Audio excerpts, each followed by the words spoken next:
nous suivez en ce moment. Aujourd'hui, nous allons discuter autour du thème éducation. J'ai avec moi deux couples pour nous aider à discuter vivement de ce sujet. Je leur donne l'occasion de se présenter. Bonjour ma soeur, bonjour à tous. Moi c'est Asanguno Nyawi Ahmed, épouse Dora. Je suis enseignante dans l'entrepreneuriat et en même temps restauratrice. Merci. Pascal Stanislas Torha, je suis le directeur exécutif de l'ONG Les Invincibles du Bénin, une ONG qui s'occupe de l'encadrement des jeunes pour leur autonomisation. Bonjour ma soeur, bonjour à tous. Mon nom c'est Mathieu Adianou, je suis responsable du bureau d'orientation et d'insertion au collège privé d'enseignement technique Don Bosco Para. Merci. Moi, je m'appelle Aou Mireille, épouse Adianou. Je suis institutrice. Ok, merci. Selon vous, éduquer, c'est quoi? Merci ma soeur pour cette question. Éduquer, c'est transmettre à l'enfant qui constitue l'adulte de demain l'aptitude, le savoir-faire, le savoir-vivre qu'il pourra utiliser pour sa propre gouverne. Éduquer donc, c'est instruire, c'est accompagner l'enfant d'aujourd'hui qui sera l'adulte de demain en lui transmettant le bon comportement qu'il faut, comment vivre ensemble avec les autres pour s'harmoniser convenablement avec les réalités sociologiques. Merci. Dans les explications de M. Torha par rapport à la définition de l'éducation, je peux juste ajouter que, en plus de ce qu'il a dit, l'éducation se donne dans le contexte de l'enfant, dans son contexte socio-culturel, économique, politique. Ça voudra dire que toute société a des valeurs, a des normes et rêve quelque chose pour sa nation. Et donc, l'éducation devient comme ce processus de transmission de ces valeurs-là, de ces normes-là, et inculquer dans la tête de l'enfant ce rêve que la société voudrait avoir pour l'enfant d'aujourd'hui, comme il a dit, qui sera adulte demain. Merci. Selon le Concile Vatican II, le rôle éducatif des parents est d'une telle importance que, en cas de défaillance de leur part, il peut difficilement être suppléé. C'est aux parents, en effet, de créer une atmosphère familiale animée par l'amour et le respect envers Dieu et les hommes, telle qu'elle favorise l'éducation totale, personnelle et sociale de leur enfant. La famille est donc la première école des vertus sociales dont aucune société ne peut se passer.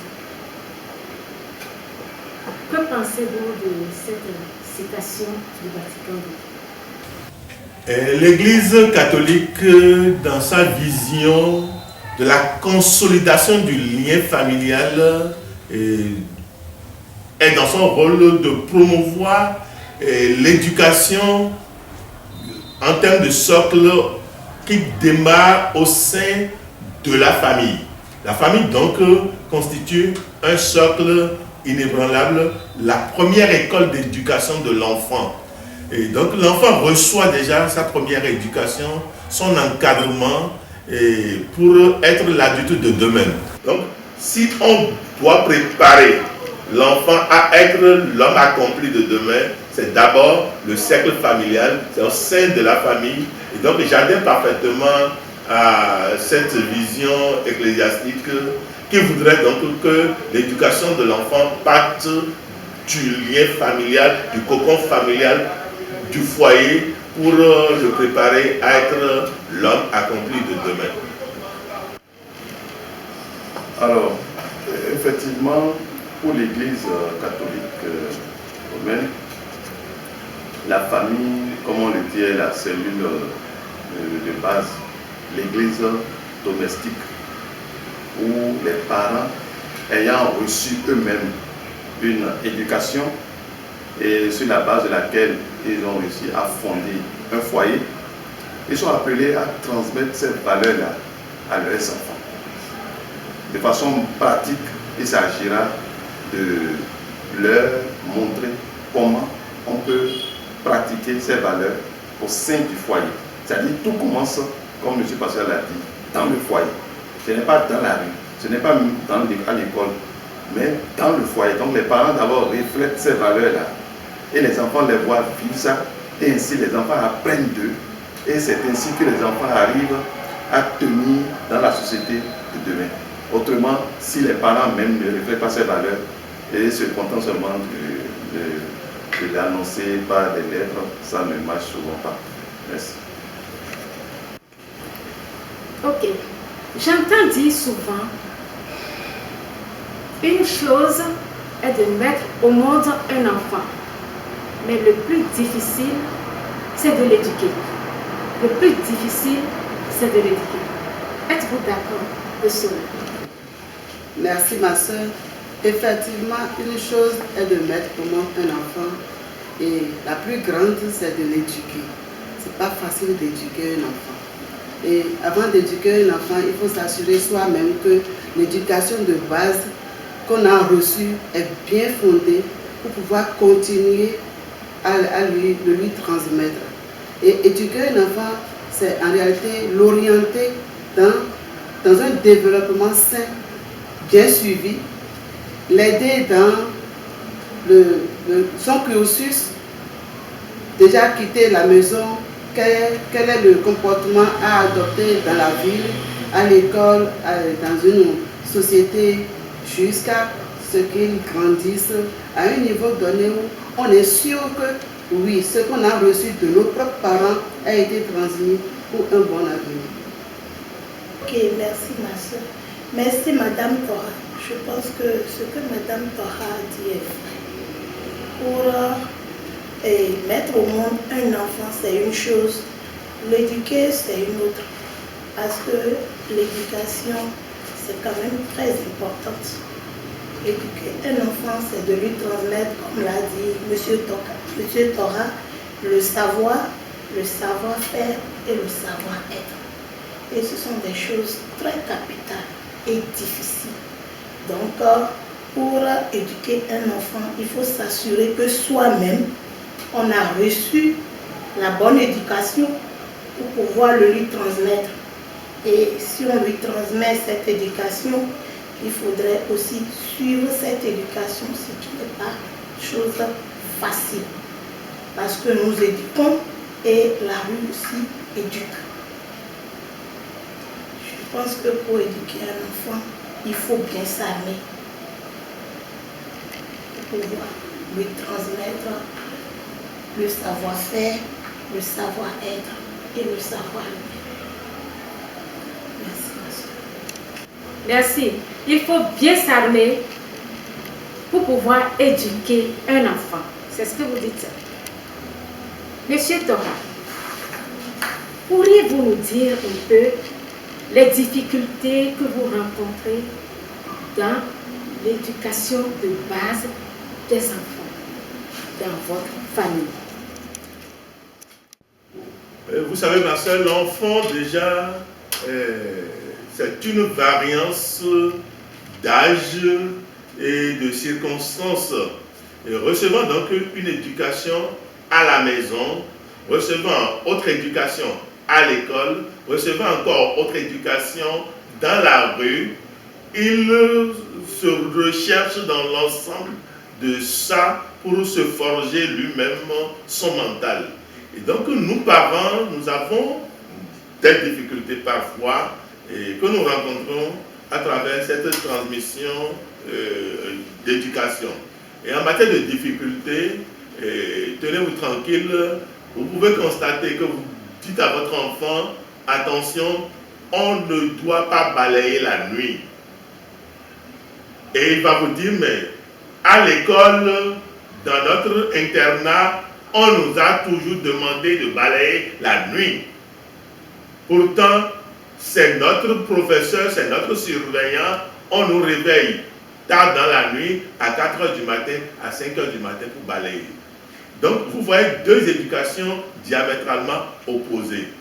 Nous transmettant des valeurs sociologiques du milieu fond et l'école transmettant d'autres réalités. Ou bien, figurez-vous, l'enfant, avec les nouvelles technologies, vous pensez qu'il est en train de dormir, il est dans sa chambre en train de manipuler donc, son portable jusqu'au petit matin, à regarder peut-être des films, ce que vous-même parents, vous n'êtes pas prêts à regarder, et donc il vous guette.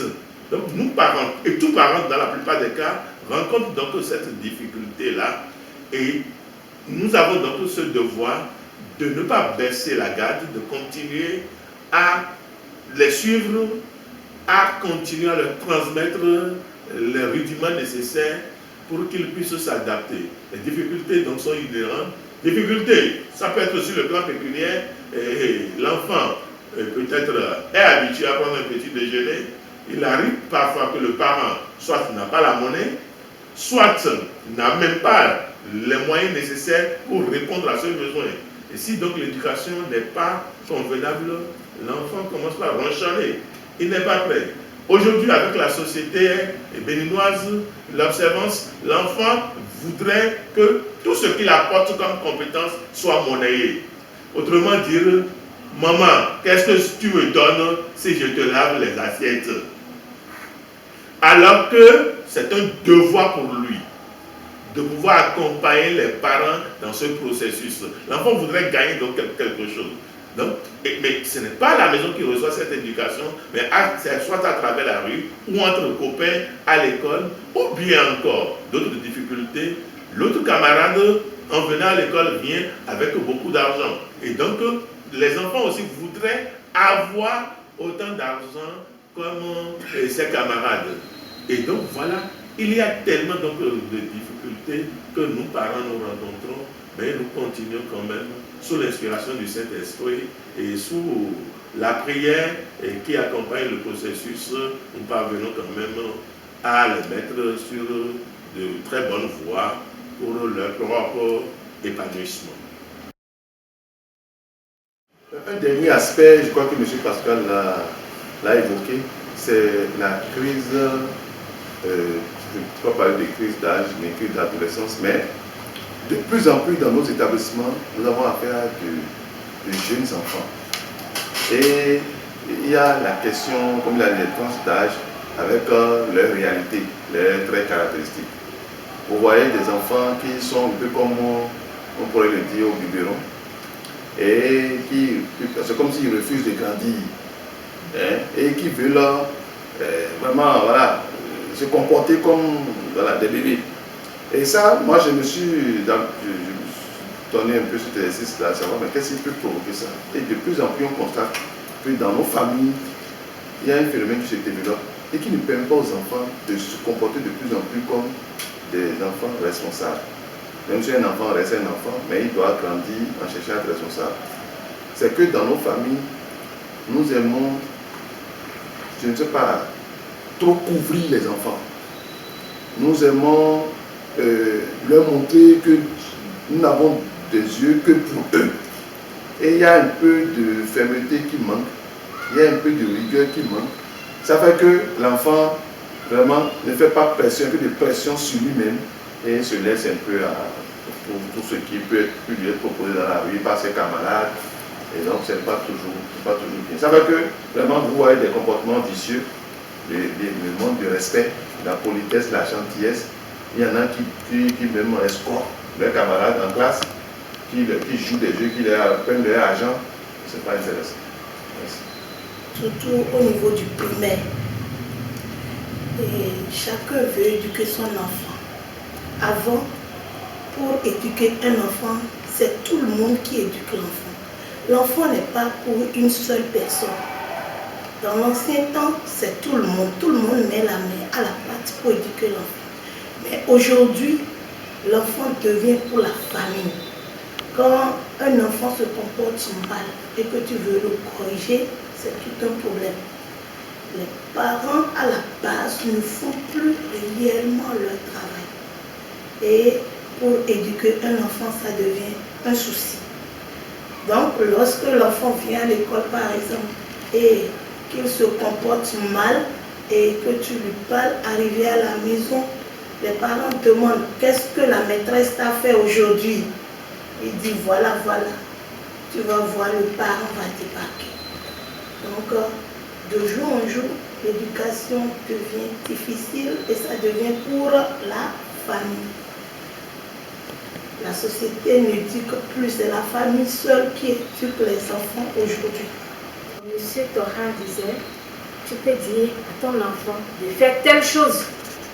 Et puis l'enfant te dira, à l'école, on nous a dit de faire ça.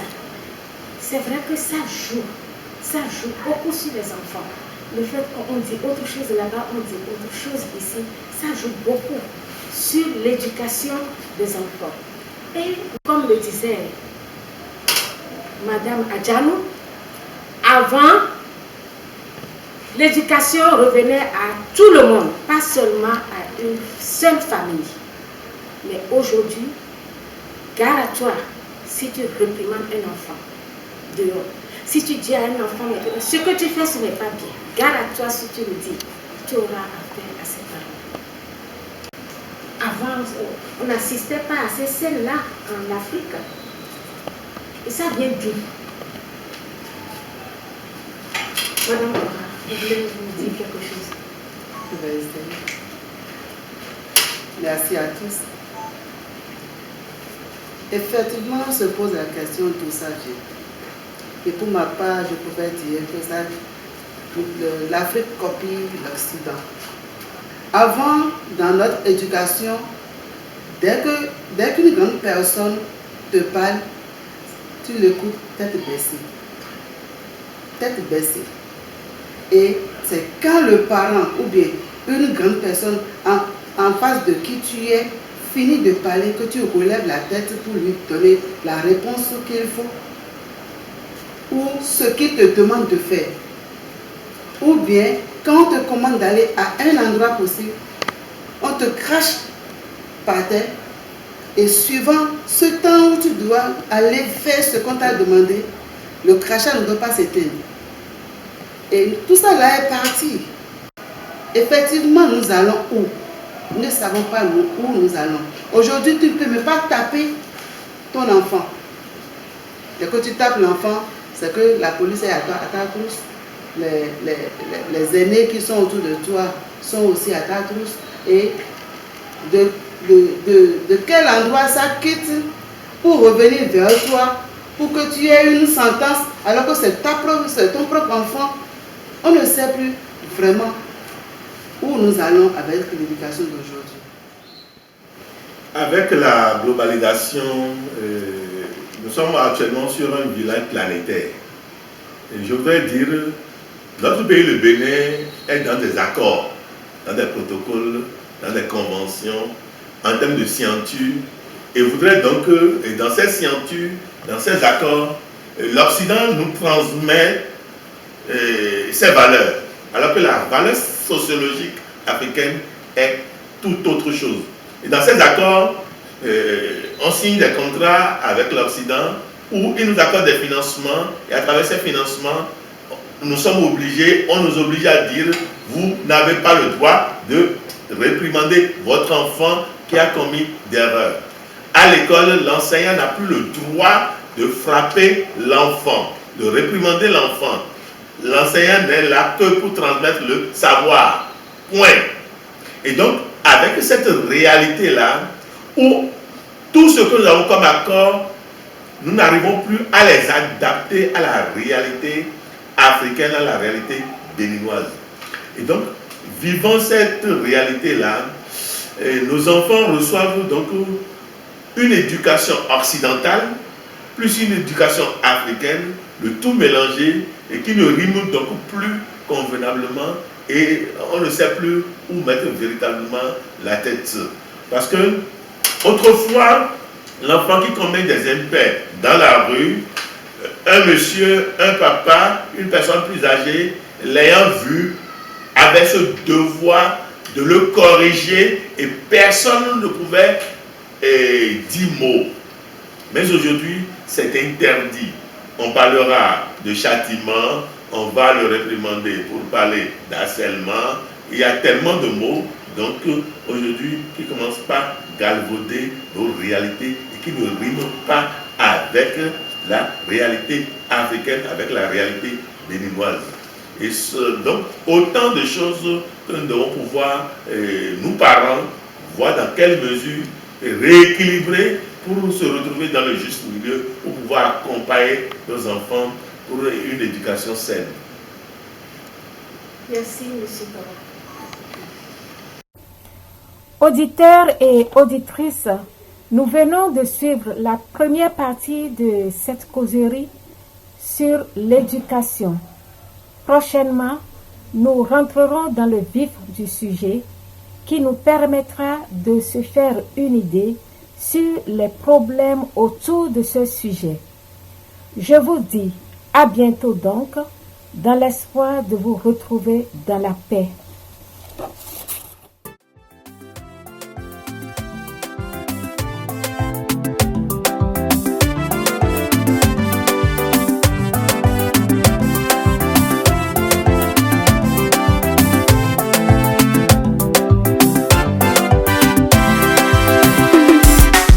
Aimez les enfants, ne les abandonne pas, car Dieu a